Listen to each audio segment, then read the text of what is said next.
A major winter storm, 14 states on alert, and yet the record heat elsewhere. Look at this. In Salt Lake City, a blast of snow, trees crushing cars there. This man pushing his stranded vehicle.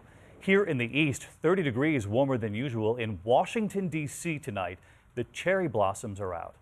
In New York City, Christmas shopping in shorts. ABC's Gio Benitez is in Buffalo, New York tonight, where he was 1 year ago. And what a difference a year makes.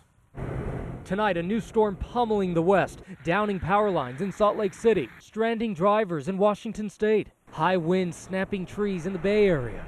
She literally saw this tree just come down and then she just heard it smash. All this after a wild weekend of extreme weather in the Heartland. A Kansas whiteout blinding drivers. And in Texas, 4 confirmed tornadoes. You can see from the air the path of destruction. At least 50 homes damaged. And it sounded like the roof had lifted off the house. Straight line winds doing damage too. Our Candace Gibson on the scene.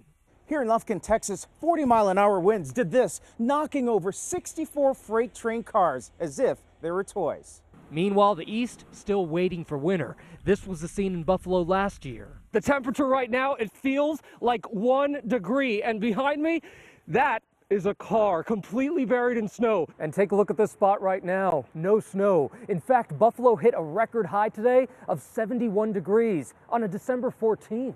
Since the month began, more than 1,000 high temperature records tied or broken across the country.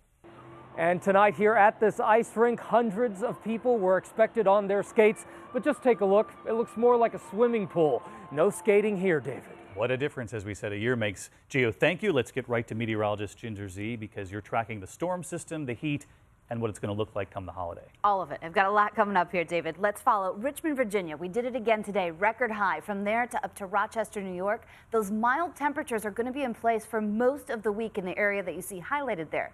Then the jet stream relaxes into a somewhat more normal position. We could become seasonably chilly by the weekend. We're talking 10 to even 30 degrees colder.